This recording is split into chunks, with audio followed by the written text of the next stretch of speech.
At tinanong ko po sila about this. Dinefine po nila yan at tayo po'y nakaintindi about these things. At nakita nga po natin doon na tinakpan po ng buwan yung araw. At kung bakit daw po ito amazing sa marami at kinakapture nila, sapagat madalang po itong lumabas. Daang taon po yung pagitan bago lumitaw. Kaya pag ito po'y lumitaw, talagang kinakapture po nila. Now watch this. So meron na po kayong pundasyon. Hear this. Yung Russia po, na meron po siyang weapon ngayon na diniscover. At yung weapon pong ito ng Russia ay nakatutog po sa kalawakan. Question. Ano po yung tinututukan niya ron? Solar. Sapagat lumabas po sa kanya pong camera na siya po itatama sa Earth. At alinsunod po sa technology ito, ang laki raw po nito, na actually meteor po yun, ay kasi laki raw po, o mas malaki pa po sa isang pinakamalaking football field sa buong mundo. At yung lakas daw po nito, pag bumagsak po ito sa Pilipinas, ay daang ulit ang lakas at dalang kapangyarihan kaysa naganap na Hiroshima bombing sa Japan. So, ang ibig pong sabihin para sa pagkakaunawa po ng lahat, it will destroy billions of life and trillions of property. So dahil ayaw po ng Russia na ito po'y maganap, ang ginawa po niya ngayon ay tinutukan niya po yan.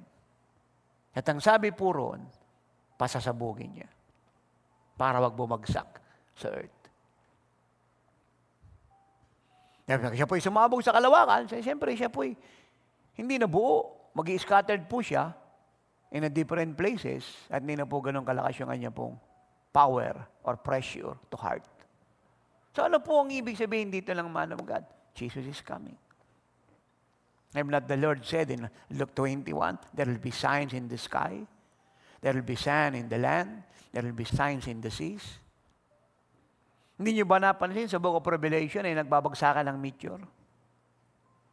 At sa ngayon po sa mga scientists, na ito raw po hindi nagaganap sa istorya ng mundo at ngayon lang po mangyari at sinasabi po nilang ito po ay bunga lamang ng pressure sa kalawakan at problema po na ginawa ng mga tao rito sa mundo. Sa science perspective, yun po explanation, but in a Bible perspective, hindi po yun ang truth. Siya po ay judgment ng Diyos sa mundo. At siya po ay babagsak sa panahon ng Great Tribulation period. Alam po ba rin ninyo na ito pong same-sex marriage ay sign ng rapture? Alam mo ba niyo yan? Alam mo ba ninyo na ito pong increase po ng drugs sa buong mundo, na pag pumunta ka ng Afghanistan, yan po yung ginagamit po ng Taliban para ipinansi po yung kanilang radical organization that kills people. At yung mga tao po ron, mga 45% po ng Afghan, lulong po sa cocaine at dope. Yung Colombia po, maliit po yun. Alam mo ba niyo, yung po yung sign ng rapture? If you will read the Book of Revelation, ang sabi po ron, drugs is increasing. Alam mo ba rin po ba ninyo na yung pong krisis na nararanasan ng buong mundo ngayon sa pera po ipabigat ng pabigat?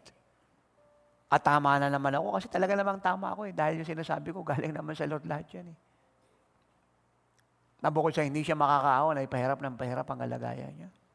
At nakikita nyo rin kung gaano pinagpapala ang Pilipinas. Nasa first month pa lang po tayo ng taong ito. Nakita niyo po yung baba ng dollar ganong kabilis. Alam mo ba ninyo yung naglalabas ang modern technology po ngayon na mga bagong cellphone na puro high-tech, sign ng rapture. Alam mo ba ninyo yan? Alam mo ba ninyo yung mga pag-hack po ng mga email ng mga man of God at ng mga website sa buong mundo, kagaya ng ginawa po sa email natin at website, ay hinak po nila, ay sign ng rapture. Na ginamit po nila yung email natin para humingi ng pera. Ang laki po ng hinihingi po ng masasamang tawang ito, $3,500. At sinasabi po nila ron, ginamit nila yung email ko na ako raw nasa Nigeria, nasa hotel, so nawala ng pera, so hindi ako makauwi, kaya ako yung nagsosolicit. Kailan ko ginawa sa buhay ko yun? 3,500. Buti na lang yung mga anak na apostol ay napalaki ng tama. At nung sila po yung manghingi, alam nilang may conference ako sa Pilipinas. At ako yung nasa cinema, nag-aayuno ng 7 araw kasama yung mga taga-oras ng Himala. Kaming lahat ay nasa in His presence, wala sa Nigeria. Alam po ba ninyo itong mga anti-Christ movie na ito, mga anti-Christ statement ito, lalo sa Amerika at sa Europe, ay sign ng end time. Let me give you scripture. When we talk about end time, beloved, we are talking about the rapture.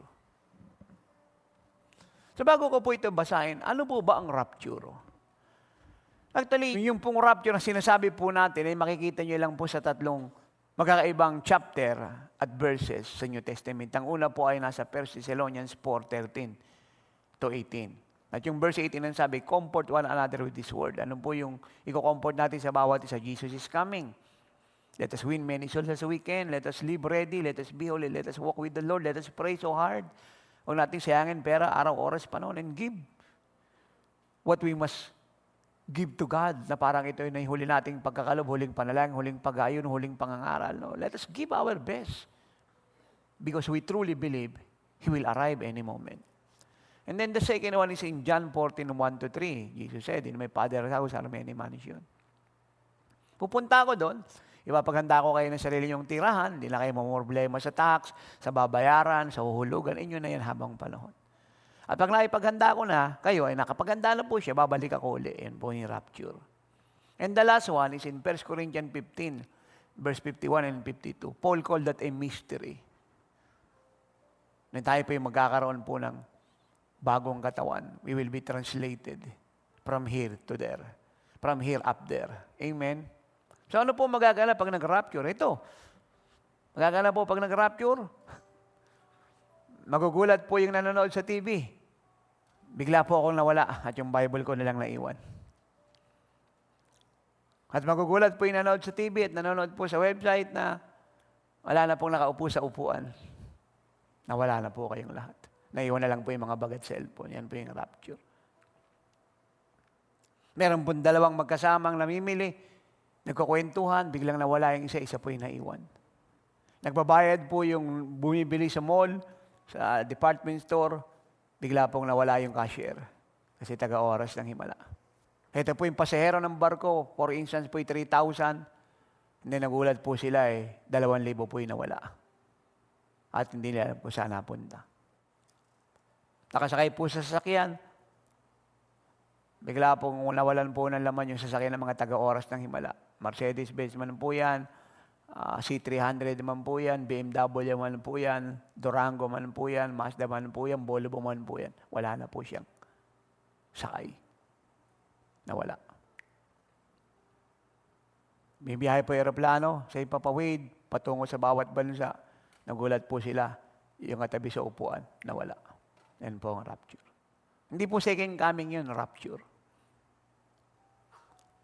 Kaya nagtuturo po ng second coming, nang hindi po binabanggit yung rapture, nagtuturo po ng mali yun. Walang second coming, malibang may rapture. At ang rapture ay para sa church. Ang Panginoon na hindi bababa, hindi tatapag yung paa niya sa lupa, siya po yung nasa kalawakan lang. Kaya nga sinasabi ko, when the Lord appear, we will disappear. Tayo pong akit, sasalubungin siya. 1 Thessalonians 4:13 hanggang 17. Madidinig po natin trumpeta po ng anghel ng Diyos at tayo po'y aakyat. Yan po ang rapture. Yung rapture po, Old Testament pa yan. Nakita niyo si Enoch, tinranslate na rapture na wala. Ni-rapture po siya ng Diyos. Because he walked with God.